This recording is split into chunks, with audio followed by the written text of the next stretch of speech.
สบายดีท่านผู้ชมที่เคารพสบายดีท่านผู้ชมที่เคารพตอนท่านผู้ชมเข้าสู่การรายงานข่าวเช้าอรุณใหม่จากของข่าวโทรภาพแห่งชาติข่าวเช้าประจำวันพุธวันที่3ธันวาคม2025ข่าวพักนี้พบกับโฆษกพันงาสิทธิพงศ์พร้อมด้วยข้าพเจ้าจินดาศรีพาลาซึ่งข่าวเช้ามื้อนี้พวกเรายังมีภาพบรรยากาศโครงการเฉลิมฉลองวันชาติที่2ธันวาคมครบ50 ปีมานำเสนอทำบิดนี้นำท่านผู้ชมไปติดตามภาพชมข่าวไปเบิ่งบรรยากาศของพิธีโฮมสุมนุมใหญ่และการสวนสนามในการเฉลิมฉลองวันสถาปนาสาธารณรัฐประชาธิปไตยประชาชนลาว2ธันวาคมครบ50 ปีในตอนเช้าของเมื่อวานนี้ที่สนามหลวงนครหลวงเวียงจันทร์พิธีโฮมชุมนุมใหญ่และการเดินสวนสนามเพื่อเฉลิมฉลองสาธารณรัฐประชาธิปไตยประชาชนลาว2ธันวาคมครบ50 ปีในตอนเช้าของวันนี้ดำเนินไปด้วยบรรยากาศเบิกบานมวลซื่นและความเอกอ้างทะนงใจของประชาชนลาวบรรดาเผ่าต่อกับผลงานและไสยสนะอันใหญ่หลวงที่พวกพรรคทั่วรัฐอำนาจประกอบอาวุธและปวงชนลาวทั้งชาติญาติมาได้แห่งภารกิจปกปักรักษาและสร้างสรรค์พัฒนาประเทศชาติตลอดระยะ50 ปีผ่านมาซึ่งให้เกียรติเข้าร่วมในพิธีมีสหายทองนุ้นศรีสุริตเลขาธิการใหญ่คณะบริหารงานศูนย์กลางพรรคประชาชนปฏิวัติลาวประธานประเทศแห่งสาธารณรัฐประชาธิปไตยประชาชนลาวพร้อมด้วยสหายกรรมการกรมการเมืองศูนย์กลางพรรคอดีตกรรมการกรมการเมืองคณะการนำขั้นสูงจากศูนย์กลางบรรดากระทรวงองค์การนครหลวงและท้องถิ่นทั่วประเทศรวมไปถึงพนักงานปฏิบัติอาวุโสวีรชนแห่งชาติตัวแทนคนเสื้อชาติลาวอยู่ต่างประเทศนอกจากนี้ยังมีสหายโตลมเลขาธิการใหญ่คณะบริหารงานศูนย์กลางพรรคคอมมิวนิสต์เวียดนามสหายหวังฮู้หนิงคณะประจำกรมการเมืองศูนย์กลางพรรคคอมมิวนิสต์จีนประธานสภาที่ปรึกษาการเมืองประชาชนจีนสหายสมเด็จปีใจเสนาเตียบันที่ปรึกษาขั้นสูงของเจ้าชีวิตรองประธานคณะพรรคประชาชนกัมพูชีท่านนิโคลายยูรารอฟรองประธานสภาสูงแห่งสหพันธ์รัสเซียสหายนางมาตาอายาลาอาวิลากรรมการกรมการเมืองศูนย์กลางพรรคคอมมิวนิสต์กูบาผู้อำนวยการใหญ่ศูนย์พันธุกรรมและเทคโนโลยีชีวภาพในพิธีเริ่มต้นด้วยการสมการแสดงศิลปะห้องเพลง3รายการจากนั้นเชิญธงชาติธงพรรคเข้าสู่พิธีและเคารพธงชาติ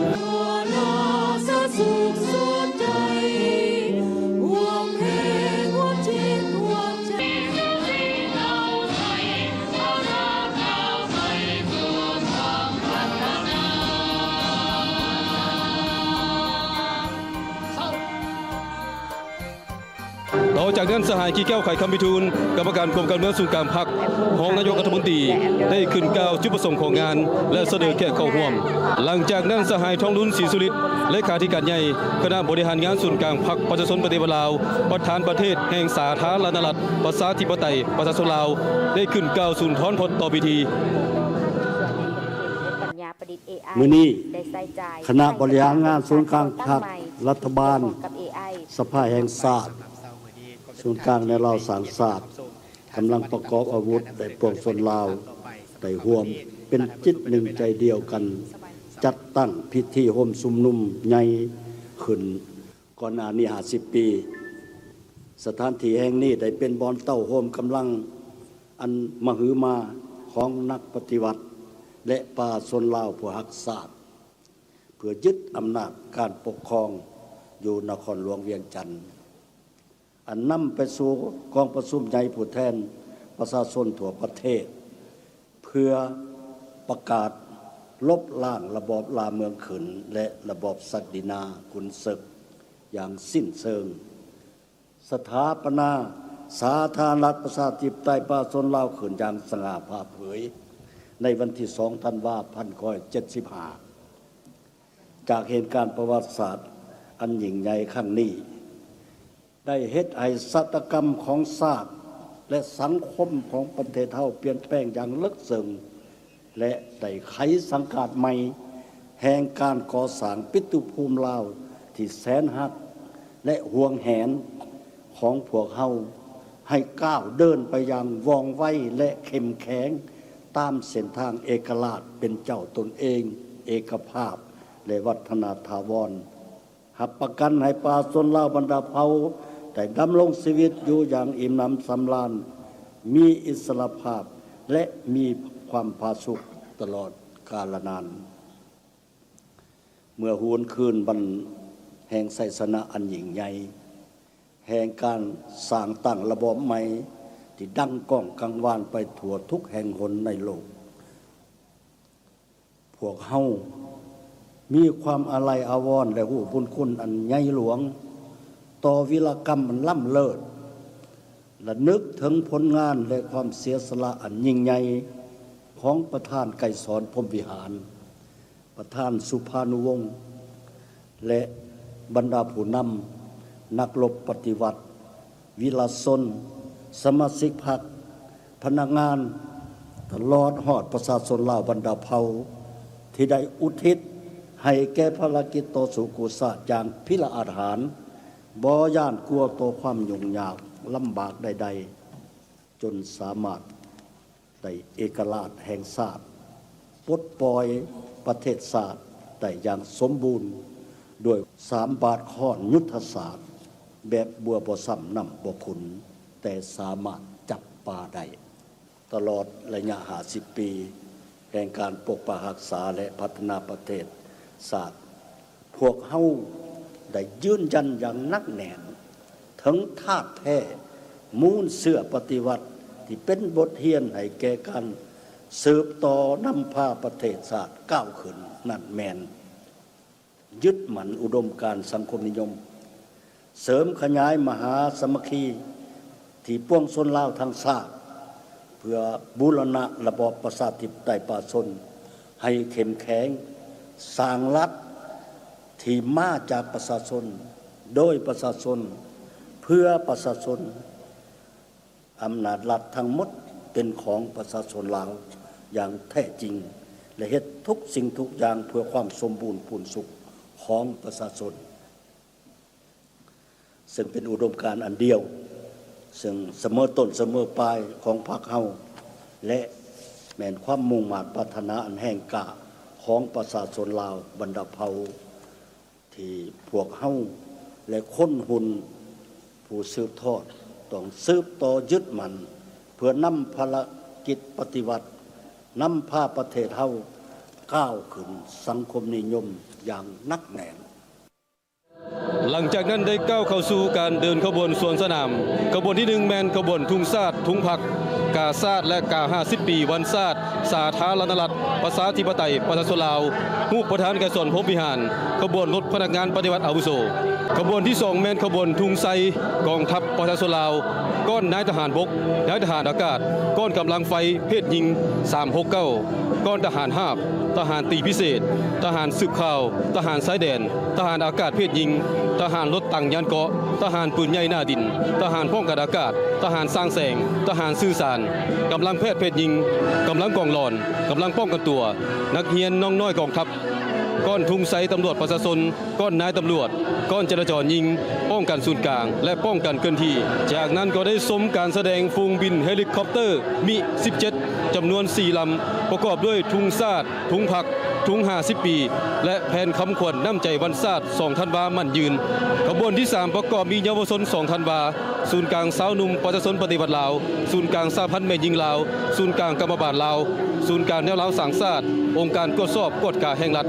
องค์การตุลาการกระทรวงยุติธรรมกระทรวงการต่างประเทศกระทรวงศึกษาวิทยาศาสตร์และกีฬากระทรวงการเงินและธนาคารกระทรวงโยธาธิการและขนส่งกระทรวงเทคโนโลยีและการสื่อสารกระทรวงเกษตรกรรมและสิ่งแวดล้อมกระทรวงอุตสาหกรรมและการค้ากระทรวงสาธารณสุขกระทรวงแรงงานและสวัสดิการสังคมนครหลวงเวียงจันทร์กองแก่วงกองทัพประชาชนลาวกระทรวงวัฒนธรรมและการท่องเที่ยวและชมการแสดงบินผ่านของยนต์สู่ฮบยักษ์130สร้างความตื่นตาตื่นใจและได้รับเสียงตบมืออย่างล้นเหลือจากผู้ชม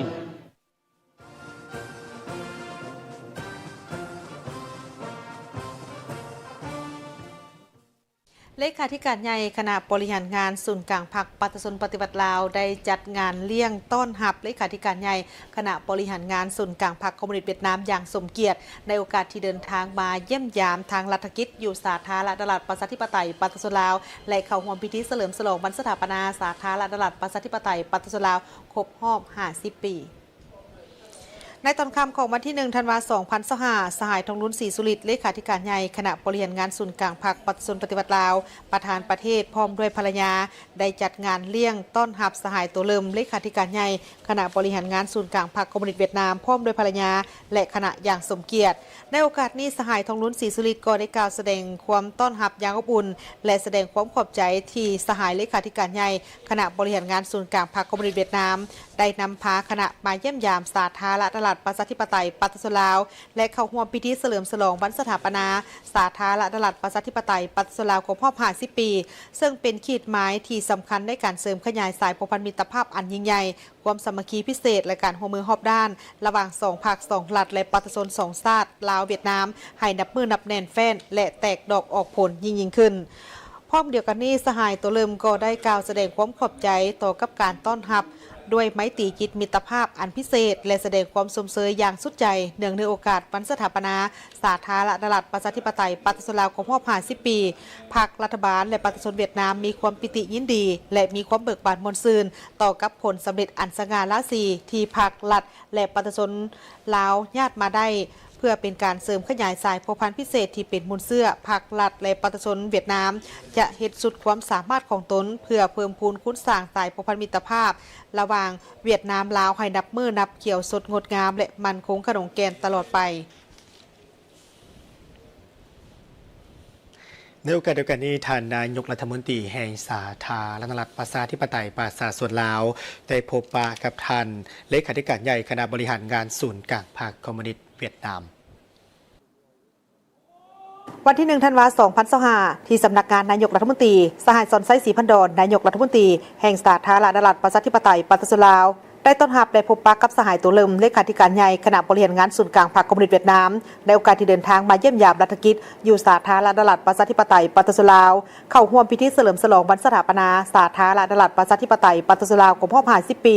และเป็นประธานร่วมกองประชุมพบปะ2 กรมการเมืองลาวเวียดนามในวันที่1 ถึงวันที่ 2 ธันวาคม 2025ในโอกาสนี้สหายนายกรัฐมนตรีสอนไซศรีพันดอนก็ได้แสดงความยินดีต้อนรับอย่างอบอุ่นและมีความปิติยินดีเป็นอย่างยิ่งที่ได้มีการพบปะกับสหายตัวเริ่มเลขาธิการใหญ่คณะบริหารงานศูนย์กลางพรรคคอมมิวนิสต์เวียดนามอีกครั้งพร้อมทางได้ตีราคาสูงต่อกับการเดินทางมาเยี่ยมยามในครั้งนี้ซึ่งเป็นการเยี่ยมยามที่มีความหมายสำคัญเป็นพิเศษต่อสายผูกพันของทั้ง2 ประเทศที่มีขึ้นในท่ามกลางบรรยากาศที่ทั่วภาคทั่วรัฐทั่วกองทัพและปวงชนลาวทางชาติความเฉลิมฉลองและคำนับหับต้อนวันสถาปนาสาธารณรัฐประชาธิปไตยปฏิรูปลาวครบรอบ50 ปีในวันที่ 2 ธันวาคมและวันเกิดประธานไก่สอนพรหมวิหารครบรอบ105 ปีทั้งเป็นการเพิ่มพูนคุณสร้างและเป็นการประกอบส่วนอันสำคัญเข้าในการเสริมขยายสายผูกพันมิตรภาพอันยิ่งใหญ่ความสามัคคีพิเศษและการร่วมมือรอบด้านระหว่าง2 ประเทศลาวเวียดนามเพื่อนำเอาผลประโยชน์ที่แท้จริงมาสู่ปฏิรูป2 ชาติ2 ฝ่ายได้ตีราคาคืนการพัวพันร่วมมือระหว่าง2 ประเทศในระยะที่ผ่านมาเห็นว่าสืบต่อมีการพัฒนาอย่างบ่หยุดยั้งโดยเฉพาะแม่นการพบปะแลกเปลี่ยนการเยี่ยมยามอย่างเป็นปกติของการนำกันสูงของทั้ง2 ประเทศพร้อมทั้งแสดงความสมเสยต่อบรรดาผลสำเร็จที่ทั้ง2 ประเทศญาติมาได้ในระยะที่ผ่านมาเป็นต้นแมนสำเร็จการเปิดการนำไส้ท่าเทียบเรือเลข3ของท่าเรือวุ้งอ่าง321สำเร็จการมอบหับโครงการก่อสร้างศูนย์บำบัดปิ่นปัวและฟื้นฟูสุขภาพผู้ติดยาเสพติดโครงการก่อสร้างฐานข้อมูลเพื่อคุ้มครองสมณครัวและบัตรประจำตัวโครงการก่อสร้างสวนอุทยานมิตรภาพลาวเวียดนามอยู่ดงมะคายพร้อมกันนี้ทั้ง2 ฝ่ายก็ยังได้เห็นดีเป็นเอกภาพกันที่จะสืบต่อในการสุกยู่การจัดตั้งพันขยายข้อตกลงของการนำขั้นสูงของทั้ง2 ภาคก็คือแผนการร่วมมือระหว่าง2 รัฐบาลโดยเฉพาะก็แม่นการส่งเสริมการร่วมมือทางด้านเศรษฐกิจให้มีประสิทธิผลขึ้นเติมอีกและให้นับมือนับสมคู่กับด้านการเมืองที่ตีเลิศของทั้ง2 ประเทศในโอกาสนี้สหายนายกรัฐมนตรีสอนไซศรีพันดอนก็ได้แสดงความสมเสยต่อผลพบปะระหว่าง2 ผู้นำลาวเวียดนามพร้อมทางได้แสดงความสมเสยสหายเลขาธิการใหญ่ตัวเริ่มที่ได้รับการประดับเหรียญคำแห่งชาติของสาธารณรัฐประชาธิปไตยปฏิรูปลาวซึ่งเป็นเหรียญสูงสุดของสาธารณรัฐประชาธิปไตยปฏิรูปลาวเพื่อเป็นการแสดงถึงความรู้บุญคุณและตีราคาสูงต่อกับการประกอบส่วนอันสำคัญของสหายเข้าในการเสริมขยายสายผูกพันมิตรภาพที่มี1 บ่มี 2ในโลกนี้ของทั้ง2 ประเทศลาวเวียดนามจากนั้นสหายนายกรัฐมนตรีสอนไซศรีพันดอนก็ได้ต่างหน้าภาครัฐและปฏิรูปลาวบรรดาเผ่าแสดงความรู้บุญคุณและขอบใจอย่างจริงใจมายังภาครัฐและปฏิรูปเวียดนามไอ้น้องที่ให้การช่วยเหลืออันล้ำค่าและทั้งการให้แก่สาธารณรัฐประชาธิปไตยปฏิรูปลาวตลอดมา 4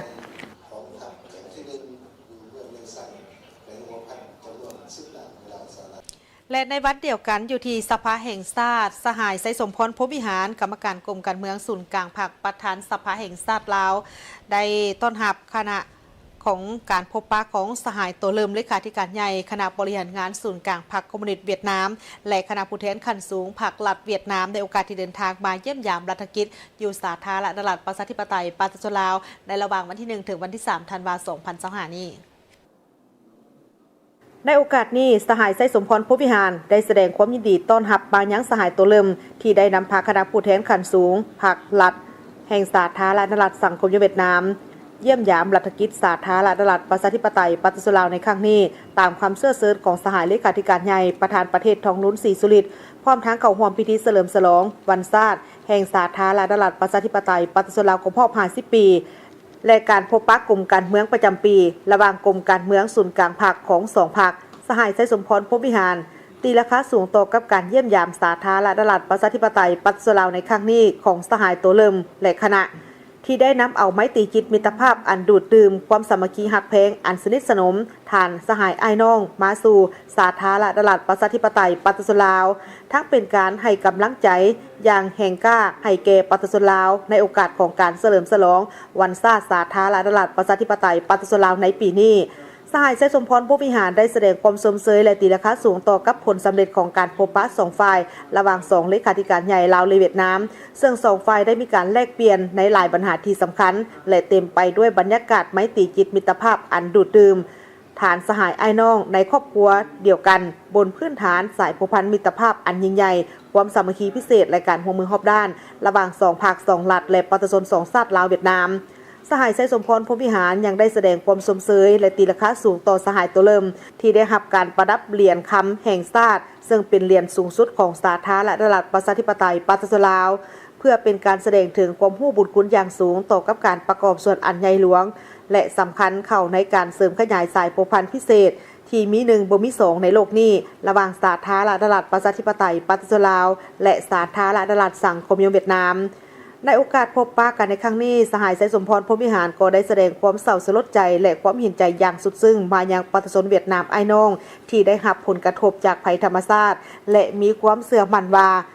บรรดาสหายจะสามารถฟื้นฟูผลกระทบจากภัยธรรมชาติที่ให้แห่งดังกล่าวนี้และจะเฮ็ดให้สภาพการกลับคืนสู่สภาพปกติโดยไว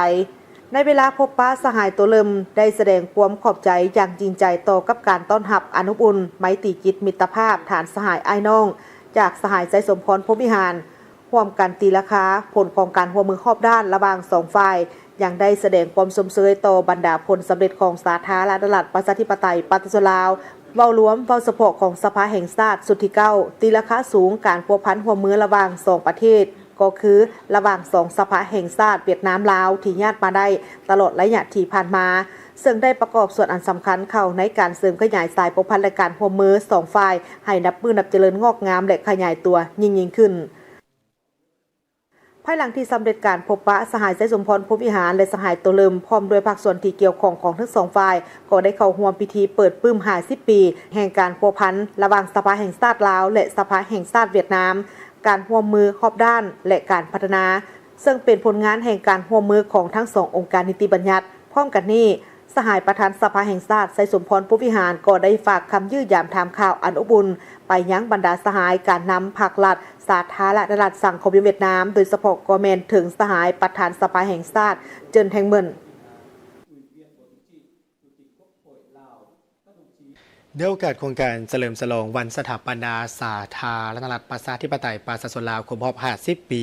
2พรรครัฐสาธารณรัฐประชาธิปไตยประชาชนลาวและสาธารณรัฐสังคมนิยมเวียดนามได้เปิดการนำใช้ส่วนสาธารณมิตรภาพลาวเวียดนามอย่างเป็นทางการที่บ้านด่านสร้างเมืองไซธานีนครหลวงเวียงจันทร์พิธีเปิดการนำไส้อย่างเป็นทางการส่วนสาธารณมิตรภาพลาวเวียดนามได้จัดขึ้นในวันที่2ธันวาคม2025ที่บ้านด่านสร้างเมืองไซธานีนครหลวงเวียงจันทร์โดยการให้เกียรติเข้าร่วมของสหายทองลุ้นศรีสุริตเลขาธิการใหญ่คณะบริหารงานศูนย์กลางพรรคประธานประเทศแห่งสาธารณรัฐประชาธิปไตยปาตจลาวและสหายตัวเริ่มเลขาธิการใหญ่คณะบริหารงานศูนย์กลางพรรคคอมมิวนิสต์เวียดนามมีบรรดาการนำขั้นสูงของ2ชาติลาวเวียดนามพร้อมด้วยแขกถึกเชิญและมวลชนเข้าร่วม สหายเพชรพรหมพิพักษ์กรรมการศูนย์กลางพรรคหัวหน้าของว่าการศูนย์กลางพรรคได้กล่าวมีคำเห็นต่อพิธีว่า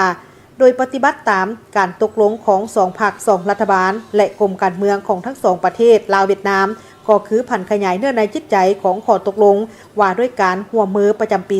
2025 และบทบันทึกกองประชุมครั้งที่ 47 ของคณะกรรมการร่วมมือทวิภาคีระหว่างรัฐบาลแห่งสาธารณรัฐประชาธิปไตยปาตสลาวและรัฐบาลแห่งสาธารณรัฐสังคมนิยมเวียดนามในการสร้างสวนสาธารณะมิตรภาพลาวเวียดนามอยู่สาธารณรัฐประชาธิปไตยปาตสลาวภายหลังที่ได้มีพิธีเปิดโครงการก่อสร้างสวนสาธารณะมิตรภาพลาวเวียดนามอย่างเป็นทางการในวันที่ 10 มังกร 2025 ขณะคุ้มครองโครงการทั้งสองฝ่ายได้มีการประสานสมทบกันอย่างแน่นแฟ้นเหตุให้โครงการดังกล่าวนี้ได้มีการเซ็นสัญญาริเริ่มในวันที่ 31 มีนาคม 2025 ที่นครหลวงเวียงจันทร์ระหว่างของว่าการศูนย์กลางภาคในนามคณะคุ้มครองโครงการฝ่ายลาวและกระทรวงวัฒนธรรมกีฬาและท่องเที่ยวเวียดนามในนามคณะคุ้มครองโครงการฝ่ายเวียดนามซึ่งมีมูลค่าทั้งหมดเป็น340ตื้อกว่าดงในนั้นทุนสมทบของรัฐบาลสาธารณรัฐประชาธิปไตยปาตสลาว9ตื้อกีบหรือประมาณ10ตื้อกว่าดงและทุนช่วยเหลือล่าของรัฐบาลสาธารณรัฐสังคมนิยมเวียดนามจำนวน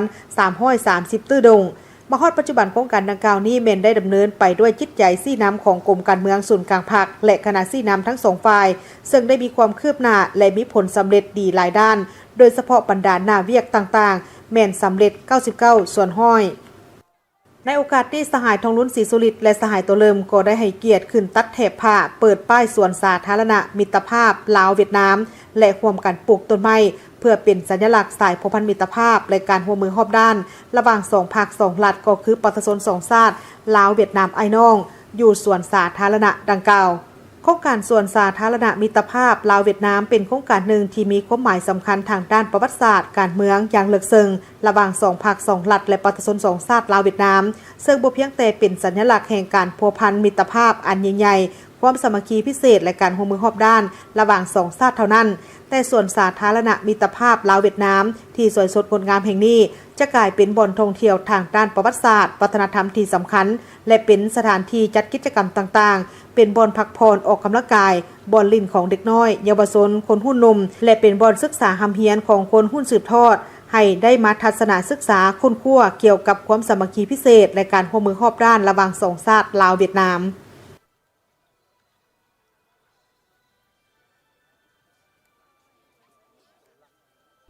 และในโอกาสที่เดินทางมาเยี่ยมยามทางรัฐกิจอยู่สาธารณรัฐประชาธิปไตยปาตสลาว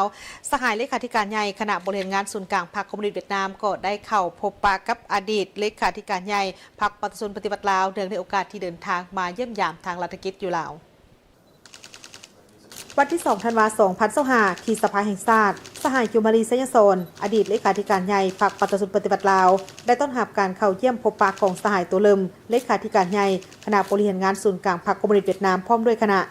ในโอกาสนี้สหายคิวมารีเซยโซนก็ได้แสดงความยินดีอย่างอบอุ่นและแสดงความขอบใจมายังสหายตัวเลิมที่ได้นำพาคณะผู้แทนขั้นสูงของภาครัฐแห่งสาธารณรัฐสังคมนิยมเวียดนามเยี่ยมยามรัฐกิจอยู่สาธารณรัฐประชาธิปไตยปาตสลาวและเข้าร่วมการเฉลิมฉลองวันสถาปนา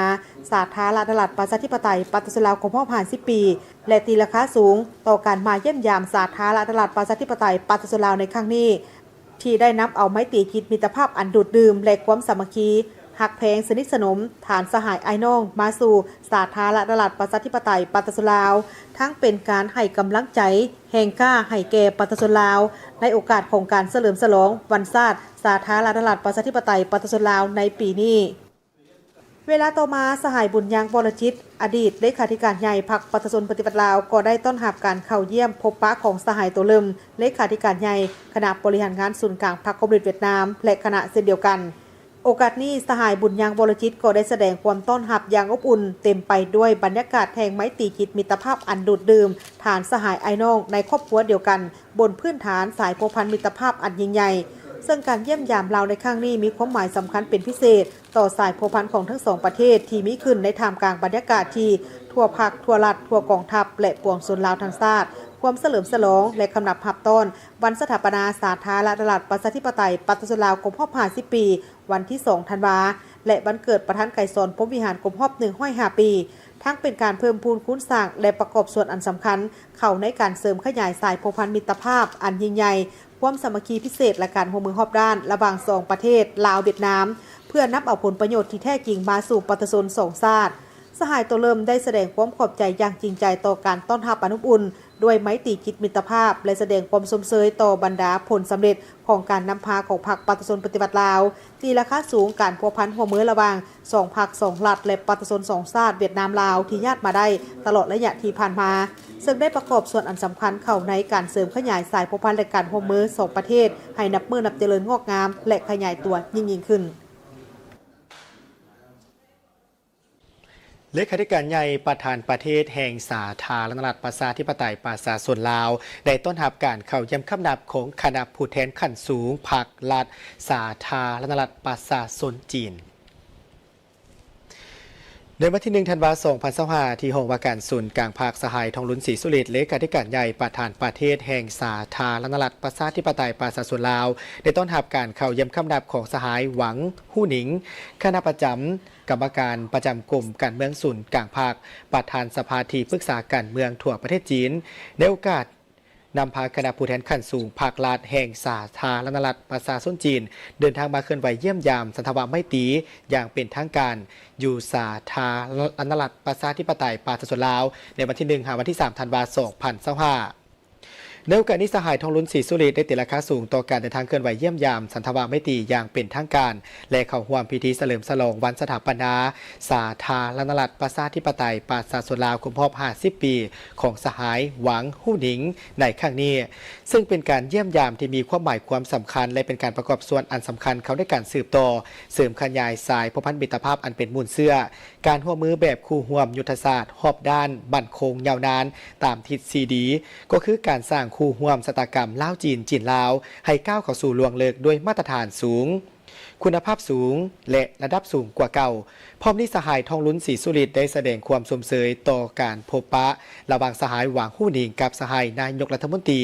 แห่งสาธารณรัฐประชาธิปไตยประชาชนลาวและสหายประธานศูนย์กลางแนวเล้าสร้างชาติก็คือการพัวพันหัวมือระหว่างศูนย์กลางแนวเล้าสร้างชาติและสภาที่ปรึกษาการเมืองทั่วประเทศจีนในระยะที่ผ่านมา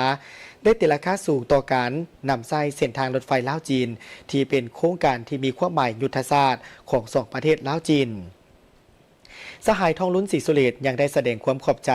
ภาครัฐและประชาชนจีนที่ได้ให้การสนับสนุนและช่วยเหลือประชาชนลาวในการต่อสู้กู้ชาติในเมื่อก่อนก็คือการปกป้องรักษาและสร้างสรรค์พัฒนาประเทศชาติในปัจจุบันทั้งได้ยืนยันถึงทัศนะอันเสมอต้นเสมอปลายของภาครัฐลาวต่อหลักการประเทศจีนเดียวรับรู้ว่าไต้หวันเป็นส่วนหนึ่งที่ตัดแยกออกบ่ได้ของประเทศจีนสนับสนุนและเข้าร่วมการจัดตั้งปฏิบัติบรรดาคนริเริ่มของสหายสีจิ้นผิงเสนอออกในระยะที่ผ่านมาพร้อมกันนี้ก็ได้แสดงความขอบใจและตีราคาสูงต่อเนื้อในศาลแสดงความสมเสยวันสถาปนาสาธารณรัฐประชาธิปไตยประชาชนลาวครบรอบ50 ปีของสหายสีจิ้นผิงเลขาธิการใหญ่ประธานประเทศจีนในโอกาสเดียวกันนี้สหายหวังหู้หนิงก็ได้แสดงความขอบใจต่อการต้อนรับอย่างอบอุ่นและสนิทสนมของสหายเลขาธิการใหญ่ประธานประเทศทองลุ้นศรีสุริตและได้ตั้งหน้าอ่านสารสมเสยของสหายสีจิ้นผิงเลขาธิการใหญ่ประธานประเทศแห่งสาธารณรัฐประชาชนจีนเนื่องในโอกาสวันสถาปนาสาธารณรัฐประชาธิปไตยประชาชนลาวครบรอบ50 ปีทางได้มีคำเห็นตีราคาสูงต่อผลสำเร็จที่ประชาชนลาวญาติมาได้ในระยะของการปกป้องรักษาและสร้างสรรค์พัฒนาประเทศชาติภายใต้การนำพาของภาคประชาชนปฏิวัติลาวได้อวยพรให้แก่กองประชุมใหญ่ครั้งที่12ของภาคประชาชนปฏิวัติลาวในต้นปี 2026ประสบผลสำเร็จตามจุดประสงค์และระดับคาดหมายที่กำหนดไว้แจ้งให้ทราบถึงผลการพบปะกันกับสหายนายกรัฐมนตรีแห่งสาธารณรัฐประชาธิปไตยประชาชนลาวและสหายประธานศูนย์กลางแนวเล้าสร้างชาติตีราคาสูงผลการพบปะระหว่างสหายเลขาธิการใหญ่ประธานประเทศทองลุ้นศรีสุริตและสหายเลขาธิการใหญ่ประธานประเทศสีจิ้นผิงในโอกาสเดินทางเคลื่อนไหวเยี่ยมยามสาธารณรัฐประชาชนจีนในต้นเดือนกันยายน 2025 ที่ผ่านมาและเชื่อมั่นว่าโดยภายใต้การชี้นำพาขั้นสูงสุดของสองภาคลาวจีนที่ได้เป็นเอกภาพน้ำกันนั้นจะเป็นทิศ นำที่นักแน่นให้แก่การเสริมขยายสายพัวพันหัวมือระหว่างสองชาติลาวจีนที่เป็นมูลเสื้อให้น้ำมือนับมีประสิทธิผลและเลิกเซิงนักแน่นยิ่งขึ้นพร้อมเดียวกันนี้ท่านนายกรัฐมนตรีแห่งสาธารณรัฐประชาธิปไตยประชาชนลาวก็ได้พบปะกับคณะผู้แทนขั้นสูงพรรครัฐแห่งสาธารณรัฐประชาชนจีนในตอนบ่ายของวันที่1 ธันวาคม 2025ที่สำนักงานนายกรัฐมนตรีสหายสนไซศรีพันดอนกรรมการกรมการเมืองศูนย์กลางพรรคนายกรัฐมนตรีได้ต้อนรับและพบปะกับสหายหวังหู้หนิงคณะประจำคณะกรรมการประจำขออภัยได้พบปะกับสหายหวังหู้หนิงคณะประจำกรรมการประจำกรมการเมืองศูนย์กลางพรรคประธานสภาที่ปรึกษาการเมืองทั่วประเทศจีนในโอกาสที่ได้นำพาคณะผู้แทนขั้นสูงพรรครัฐแห่งสาธารณรัฐประชาชนจีนเดินทางมาเยี่ยมยามสันทบมิตรอย่างเป็นทางการอยู่สาธารณรัฐประชาธิปไตยปัจจุลาวในระหว่างวันที่1ถึงวันที่3 ธันวาคม 2025นี้ในโอกาสนี้สหายสนไซศรีพันดอนก็ยังได้แสดงความยินดีต้อนรับอย่างอบอุ่นและตีราคาสูงต่อกับการเดินทางมาเยี่ยมยามสันทบมิตรอย่างเป็นทางการและเข้าร่วมพิธีเฉลิมฉลองวันสถาปนาสาธารณรัฐประชาธิปไตยปัตตานีลาวครบรอบ50 ปีของสหายหวังหู้หนิงและคณะในครั้งนี้ซึ่งเป็นการประกอบส่วนอันสำคัญเข้าในการสุกยู่เสริมขยายสายพัวพันมิตรภาพอันเป็นมูลเสื้อการควบมือแบบคู่ห่วมยุทธศาสตร์ห้อมด้านมั่นคงยาวนานตามทิศซีดีก็คือการสร้างคู่ห่วมสัตกรรมล้าวจีนลาวให้ขยายตัวด้วยมาตรฐานสูงคุณภาพสูงและระดับสูงกว่าเก่าพร้อมนี้สหายสนไซศรีพันดอนยังได้แสดงความขอบใจต่อพรรครัฐบาลสาธารณรัฐประชาชนจีนที่ได้ให้การสนับสนุนสาธารณรัฐประชาธิปไตยปัตตานีลาวในการเข้าเป็นประเทศคู่ร่วมเจรจาขององค์การร่วมมือเซี่ยงไฮ้ซึ่งอันนี้ก็ถือเป็นเกียรติอย่างสูงสำหรับสาธารณรัฐประชาธิปไตยปัตตานีลาวและตีราคาสูงต่อกับผลของกองประชุมครบคณะครั้งที่4สมัยที่20ของพรรคคอมมิวนิสต์จีนถือได้ว่าเป็นบาทเก้าที่สำคัญในการบรรลุเป้าหมายความทันสมัยแบบจีนถึงปี 2035 ทั้งเป็นการแสดงถึงความสมเสยต่อกับผลของการพบปะระหว่างสหายหวังหู้หนิงและสหายศิลวงศ์ขุดไพฑูรย์ประธานศูนย์การในลาวสังชาติตีราคาสูงต่อกับการพบพันหัวมือระหว่าง2ประเทศลาวจีนให้ได้รับการเสริมขยายด้วยคุณภาพและระดับสูงใหม่อย่างบ่หยุดยั้งทั้งทางกว้างและทางลึกอันได้ประกอบส่วนเข้าในภารกิจของการปกปักรักษาและสร้างสรรค์พัฒนาประเทศชาติของแต่ละฝ่ายอย่างมั่นคง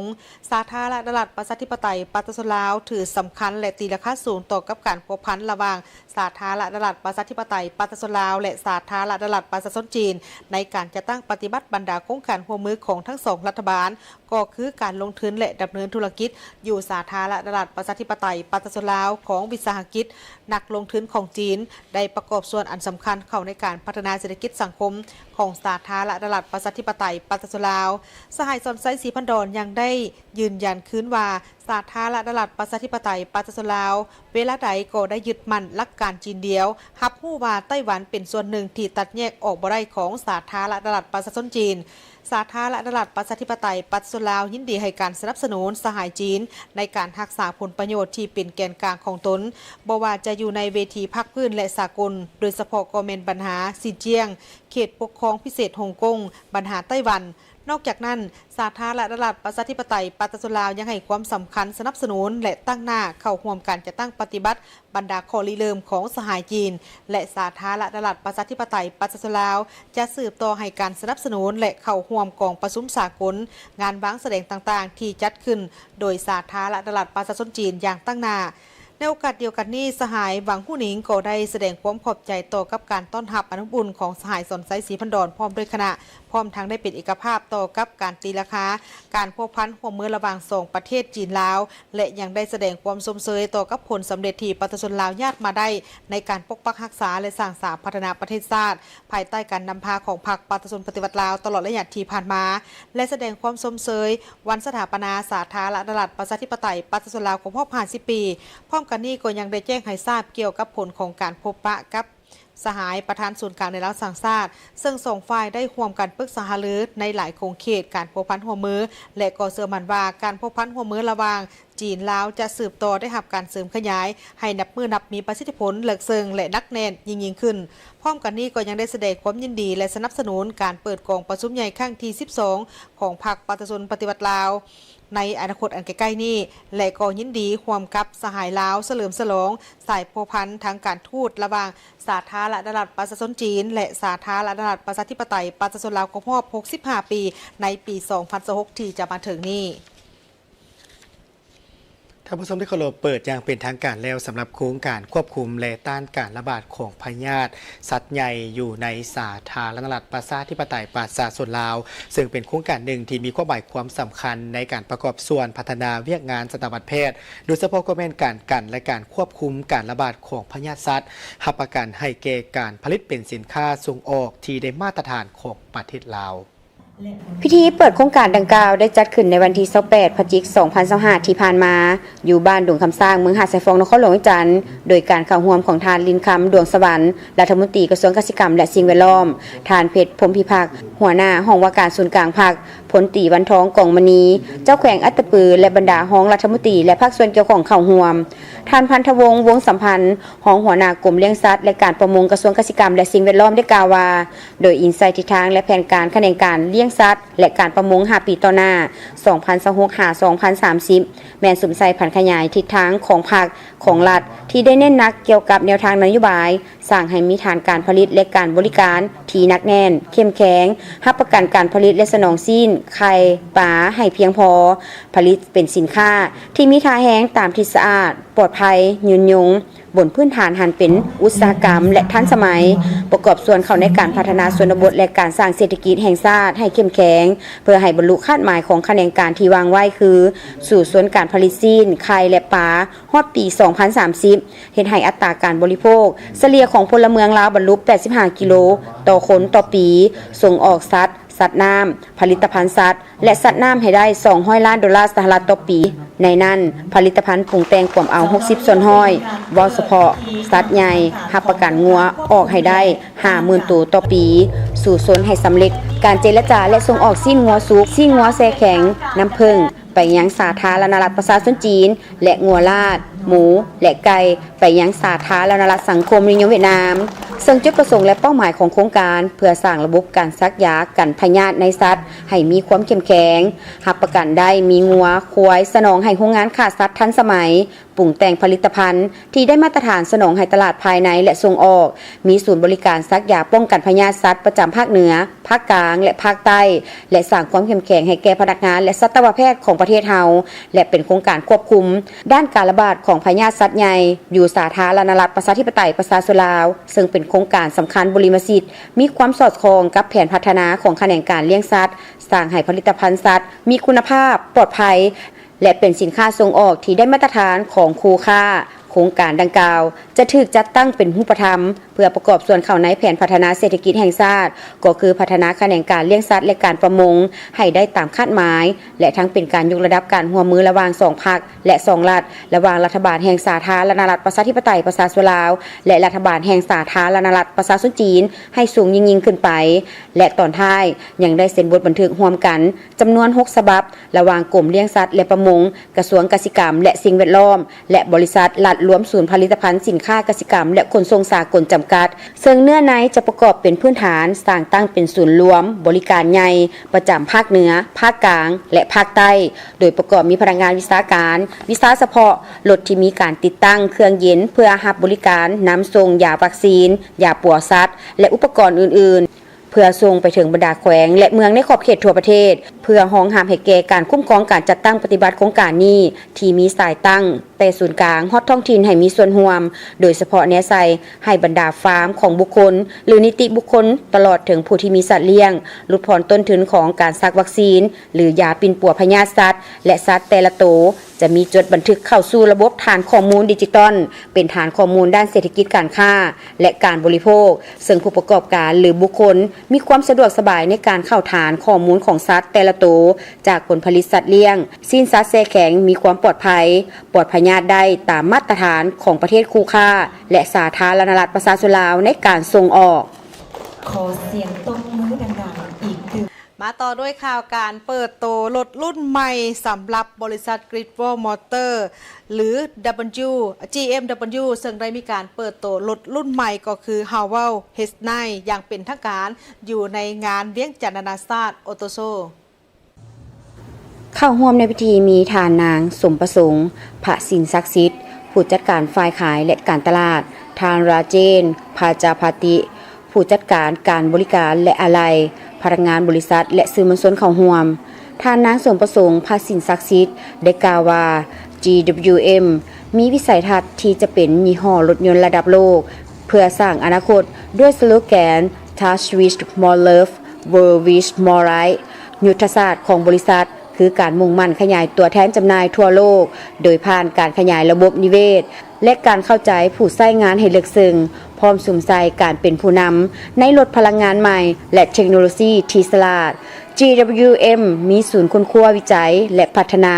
ในระดับโลกในสาธารณรัฐประชาชนจีนเยอรมันอินเดียและญี่ปุ่นพร้อมด้วยฐานการผลิตรถยนต์ทันสมัยจำนวน10แห่งในประเทศจีนและ3ฐานการผลิตต่างประเทศเช่นประเทศไทยบราซิลและทวีปยูเรเซีย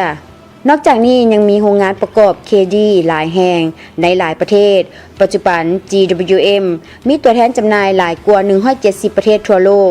มียอดขายหลายกว่า1ล้านคันติดต่อกัน10ปี All New GWM Harwell H9 Harwell H9 มีเทคโนโลยีที่ทันสมัยเช่นเครื่องจักรใหม่ล่าสุด 2.4 ที่กระส่วนมีขนาด 4x4 กว้างใหญ่มี7บ่อนั่งมีความเงียบประหยัดน้ำมัน 14 กิโลเมตรต่อลิตรเด่นด้วยสไตล์ที่กำลังเป็นกระแสมั่นใจทุกการเดินทางโดยระบบขับเคลื่อนอัจฉริยะ 4WD ที่สามารถเลือกโหมดการขับขี่ได้ถึง7แบบประหยัดน้ำมันขับขี่นุ่มนวลสุดยอดสมรรถนะที่แข็งแกร่งเหนือระดับลุยได้ทุกเส้นทางด้วยเครื่องจักรใหม่ 2.4 ลิตรเทอร์โบ181แห่งม้า480แห่งบิดจับคู่กับเกียร์ใหม่ล่าสุด 9 Speed DCT เป็นเกียร์ที่ GWM พัฒนาและผลิตเองถือเป็นเกียร์คาดคู่แบบเปียก 9 Speed ตัวทำอิฐในประเทศจีนโครงสร้างเฮ็ดด้วยเหล็กก้าที่มีความเหนียวแน่นสูงห้องหับแหงกระแทกรอบทิศทางสัดส่วนการใช้เหล็กก้าหลายกว่า80ส่วนห้อยมาพร้อมฟังก์ชันที่หลากหลายคือระบบติดจักรสั่งการด้วยรีโมทกล้อง360องศาเซ็นเซอร์ด้านหน้าและหลังระบบควบคุมความไวออโต้แบบออฟโรดระบบเทคเจอร์ระบบช่วยขึ้นทางสันและลงทางลาดสันระบบป้องกันการปีนคว่ำระบบกวดจับแฮงดันล้มยางลำโพง8หน่วยหน้าจอกลางขนาด 14.6 นิ้วรองรับ Apple CarPlay และ Android Auto มีถุงลมนิรภัยคู่หน้าด้านข้างและม่านข้างสามารถสากโทรศัพท์แบบบ่ใช้สายและยังมีระบบที่ทันสมัยอื่นๆอีกหลายอย่างขณะที่ราคาขายในระยะเปิดตัวใหม่ในงานเวียงจันทร์นานาชาติออโต้ 2025 ระหว่างวันที่ 18 พฤศจิกายน ที่ 7 ธันวาคม 2025 นี้ที่ศูนย์วางแสดงสินค้าลาวไอเทคนครหลวงเวียงจันทร์นี้แมน 49,400 ดอลลาร์สหรัฐมีห้องวางแสดงรถและศูนย์บริการอยู่นครหลวงเวียงจันทร์และนครปากเซแขวงจำปาสักท่านผู้ชมที่เคารพตลอดระยะ50 ปีที่ผ่านมาโดยภายใต้การนำพาอันสลัดส่งใส่ของพรรคประชาชนปฏิวัติลาวก็คือการต่อสู้อย่างองอาจกล้าหาญบ่ยอมจำนนของประชาชนลาวบรรดาเผ่าจนสามารถญาติได้ชัยชนะและสามารถสถาปนาประเทศเป็นสาธารณรัฐประชาธิปไตยประชาชนลาวขึ้นอย่างสง่าผ่าเผยในวันที่ 2 ธันวาคม ปี 1975 นับตั้งแต่นั้นมาโดยภายใต้การชี้นำพาของพรรคประชาชนปฏิวัติลาวเฮ็ดให้ประเทศชาติได้รับการพัฒนาขึ้นอย่างบ่หยุดยั้งเศรษฐกิจมีการขยายตัวอย่างต่อเนื่อง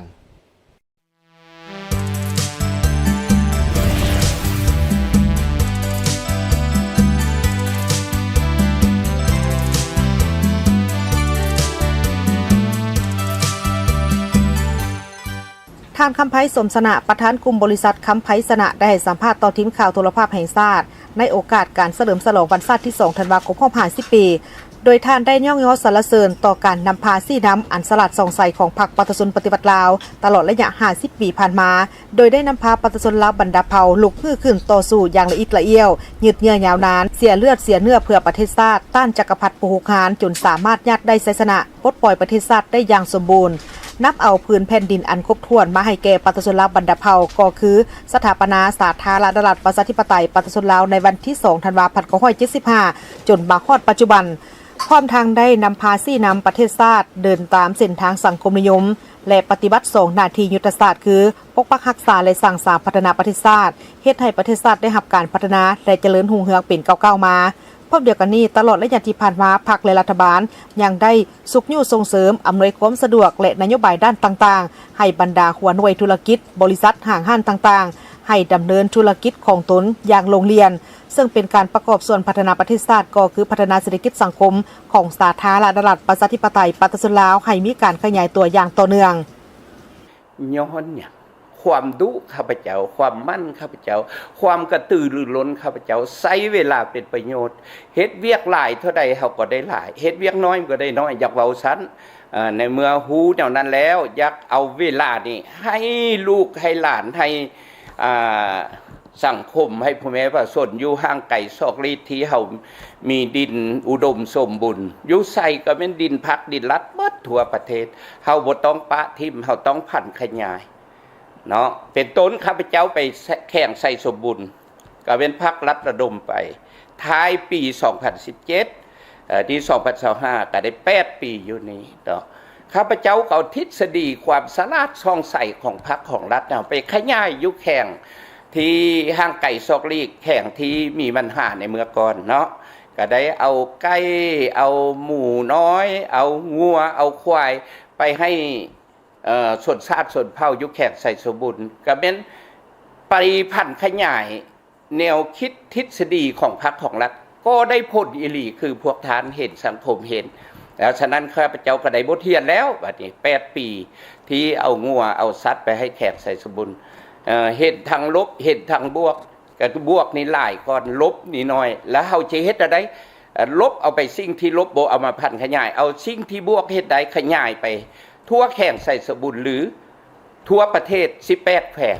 ท่านคำไพสมสนะยังได้ยกให้เห็นถึงผลงานการจัดตั้งปฏิบัติเพื่อการด้านต่างๆของกลุ่มบริษัทคำไพสนะภายใต้การนำพาซี่น้ำของพรรคเฮ็ดให้การดำเนินธุรกิจของกลุ่มบริษัทคำไพสนะประสบผลสำเร็จตามเป้าหมายมาโดยตลอดมาฮอดปัจจุบันกลุ่มบริษัทมีทั้งหมดแมน13กว่ากิจการและจะสืบต่อในการขยายกิจการออกเติมอีกในอนาคตและอย่างที่ผ่านมากลุ่มบริษัทคำไพสนะยังได้ประกอบส่วนช่วยเหลือสังคมในหลายๆด้านเป็นต้นก็แมนด้านการศึกษาสาธารณสุขโยธาธิการและขนส่งแก้ไขความทุกข์ยากของประชาชนโดยได้สุขยู่ส่งเสริมประชาชนปลูกฝังเลี้ยงสัตว์ปลูกไม้เลนอื่นเพื่อให้ประชาชนลาวบรรดาเผ่ามีชีวิตการเป็นอยู่ที่ดีขึ้นเจ้าก็บ่ได้เรียนจบกฎหมายบ่ฮู้กฎหมายแต่ข้าพเจ้าย่านกฎหมายนับถือกฎหมายแล้วแนวใดที่จะผิดกฎหมายบ้านเมืองเฮาบ่ต้องเฮ็ดเฮาเฮ็ดแต่แนวดีๆได้เงินมาได้อากอดมาต้องบ่ปิดบ่บังเสืองพรรคเสืองรัฐต้องประกอบให้พรรคให้รัฐได้ภาษีอากรเพื่อเอาเงินเหล่านั้นไปพัฒนาบ้านเมืองเป็นเงินเดือนให้พนักงานรัฐเด็กก็ท่านข้าพเจ้าคิดว่าพรรคกับรัฐนี้คืออยู่เฮือนหลังเดียวกันมีแต่ละคนละหน้าที่คือกับเหือกับน้ำกับป่าคาดกันบ่ได้และฉะนั้นข้าพเจ้าอยากเว้าเดี๋ยวนั้นเนาะในโอกาสที่ท่านคำไพสมสนะก็ได้อวยพรใส่อันประเสริฐให้บรรดาการนำภาครัฐพนักงานปฏิบัติอาวุโสพนักงานรัฐกรทหารตำรวจตลอดฮอดประชาชนลาวบรรดาเผ่าจงมีสุขภาพเข้มแข็งมีความเจริญในชีวิตส่วนตัวและครอบครัวพร้อมทั้งเฮ็ดสำเร็จหน้าที่ในการปกปักรักษาและสร้างสรรค์พัฒนาประเทศชาติไว้ให้มั่นคงสืบต่อนำพาประเทศชาติก้าวขึ้นสู่สังคมนิยมและเจริญก้าวหน้ารุ่งเรืองขึ้นไปเรื่อยๆ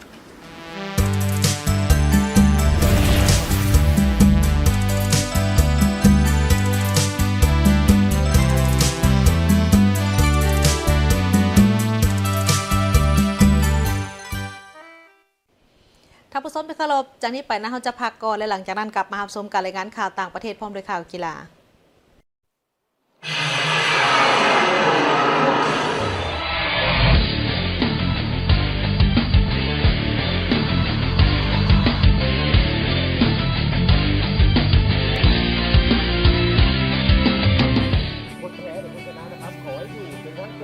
สบายดีท่านผู้ชมที่ฮักแพงนำท่านผู้ชมมาติดตามข่าวกีฬาบริษัทจระเข้คอร์ปอเรชั่นจำกัดร่วมกับสโมสรเทนนิสภูผาและห้านพรทิพย์โฮมเซ็นเตอร์ จัดกิจกรรมการแข่งขันเทนนิสระดับเยาวชนรายการ Crocodile X ภูผาเทนนิสทัวร์นาเมนต์ 2025 ซึ่งกิจกรรมดังกล่าวจัดขึ้นวันที่29 พฤศจิกายนผ่านมาที่สโมสรเทนนิสภูผาเขตบ้านดอนนกขุ่ม